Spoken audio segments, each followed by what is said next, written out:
umelci nech idú k lopate. Ono, treba si z toho trošku vziať ponaučenie, lebo tvoriť je vlastne veľká záťaž pre myseľ, dušu aj pre ducha. A to telo potom, keď celý deň sedíme, tak je také spustnuté. Najlepší pohyb, ako to vyvážiť, túto tvorbu je fyzická práca a ideálne niekde pekne v záhradke.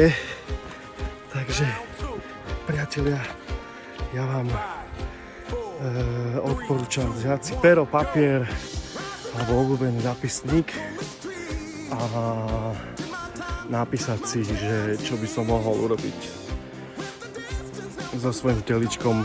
Máme pomôcť trošku do záhradky pokosiť trávnik alebo tatínkovi do dielne niečo pomôcť zmajstrovať. Priatelia, čo vy na to?